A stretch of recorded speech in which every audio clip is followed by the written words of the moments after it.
narito na naman tayo para sa isang napaka-sweet at nakakakilig na love story nila Kalingap Edu at Ate Viancy.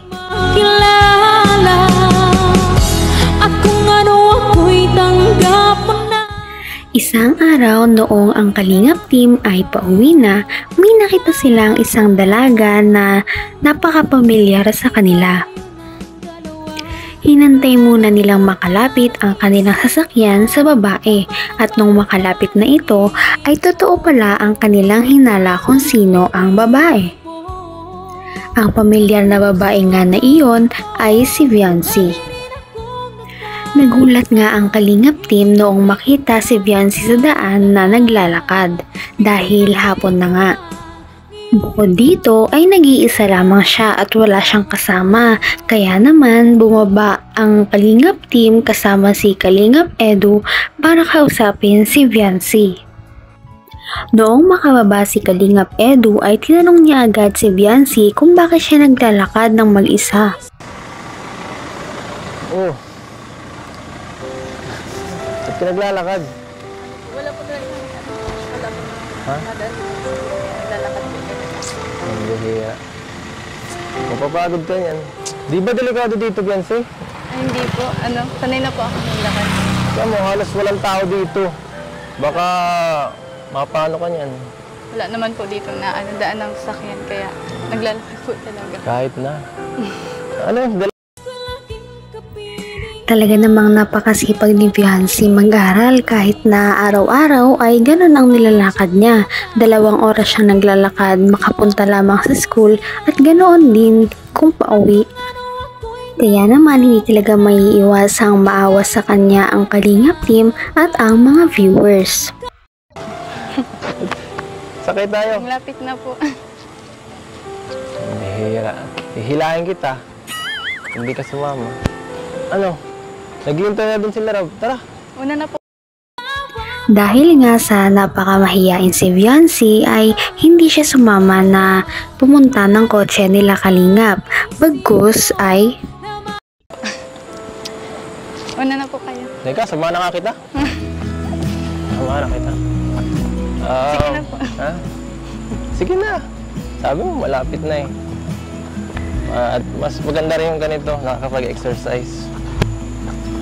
Mga anong oras mo itong nilalakad sa school mo? Layo nito kaya? Mga 2 2 hours? Opo, depende po sa paglakad. Kaya, malaki ang paa nyo yan. Kinilig talaga ang mga viewers dahil sa ginawa ni Kalingap Edu. Kahit na hindi daw siya sanay maglakad ay sinamahan niya si Viancy para maglakad dahil kawawa naman ito at mag-isa. Kita rin ang pamumula ni Viancy dahil sa hiya at sa kilig.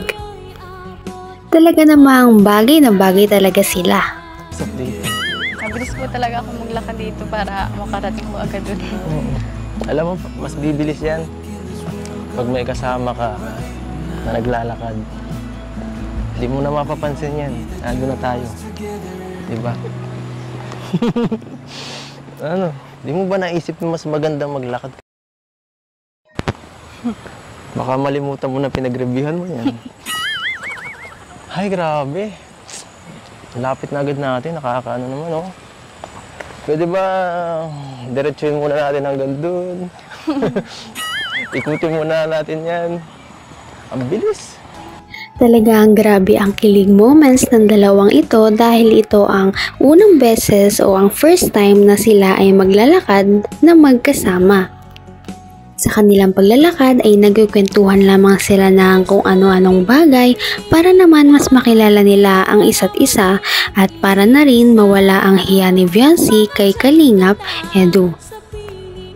Talagang kinukulit nga ni Kalingap Edu si Viancy para naman makapagsalita ito ng makapagsalita para maiwasan na niya ang pagiging mahiyain niya.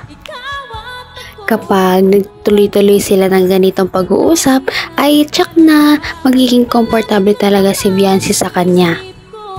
Dahil magkasama sila ay hindi na nila namalayan ang oras at ang haba ng kanilang nilalakad dahil nandun na pala sila sa bahay ni Ate Viancy. Teka lang. Di Teka po lang. talaga. Ano? Ano?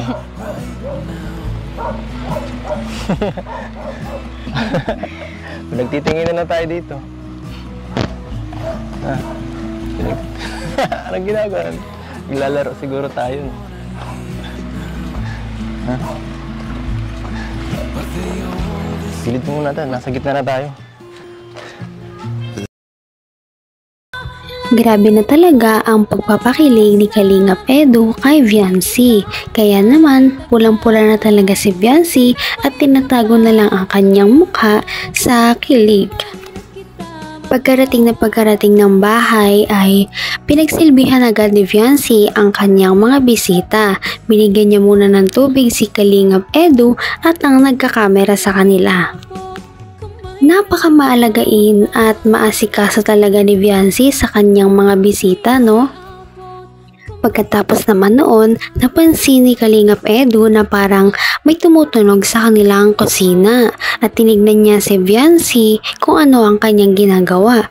Yun pala ay hindi mabuhat ni Viancy ang isang napakalaking galon. Naku! Sabi ka kasi. Yan. Kailangan mo pala ako dito eh. Ang dami yung ginagawa, no? Ang gibat nito, oh. Ang gibat ng binubuhat mo. Di bagay sa'yo. Ay. Napaka-gentleman naman pala talaga ni Kalingap Edu. Baka mamaya, ma-fall na din si Viancy sa kanyang mga ginagawa. Ito ay dahil lagi niyang pinagtutuunan ng pansin si Viancy at ang kanyang mga ginagawa. Lagi niya itong tinutulungan hanggat makakaya niya. Noong dumating naman ang Kalingap team ay pinagtimplan niya ito ng kape. Kaya naman pagkatapos uminom ng Kalingap team ay marami ang nagsasabi sa kanya na napaka-maasikaso niya. Bait pala ni Viancy, maasikaso sa bisita. Oo naman, tama ka, Brother Paas. Dahil... Hindi naman Ay, sorry. Pag seryoso kasi nakita ko kasi yung pagiging maasikaso ni Viancy. So, ganun. Kaya pala maraming nawiwili sa kanya. Pagkatapos noon ay nagpahangin muna sila sa labas dahil masarap ang simoy ng hangin dahil nasa tabing dagat sila. Nag-usap-usap lang sila sa kung ano-anong bagay at nag-advise lang si Kalingap Edu na dapat ay hindi na siya maging mahiyain dahil siya din naman ang makikinabang nito sa future. Gumaan din ang loob ni Viancy dahil sinabi niya na dati din siyang mahiyain. Ngunit ngayon ay hindi na, kaya naman si Viancy ay sana ganun din. Maya-maya sa kanilang pag-uusap ay may nangyari.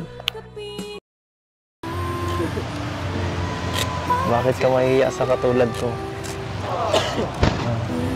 Bakit ka nahihiya sa akin? Alam ko na. Crush mo ako, no?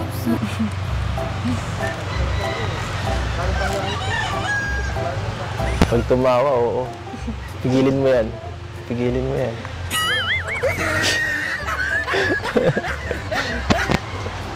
Binigilan mo talaga. Ay, nako. Joke lang. Gusto ko lang maging komportable ka. Naku, si Kalingap Edu talaga. Joke ba talaga yon or totoo na? Kinabahan tuloy at kinilig si Viancy sa mga sinabi ni Kalingap Edu. Tila nagpaparamdam na nga siya ng kanyang tunay na nararamdaman sa dalaga. Malay natin, hindi man ngayon. Baka sa susunod na mga video ay magkaaminan na talaga silang dalawa. Sir? Mabay po. Ingat po kayo. Kamay ko po. Mabay po. Ingat po kayo. Sa kanilang tuloy-tuloy na pagkikita ay tila na-develop na at napapalapit na sila sa isa't isa. May pag-asa nga kaya si Kalingap Edu kay Viancy? Yan ang ating aabangan sa mga susunod na video. Maraming salamat sa inyong panunood at pakikinig. Bye!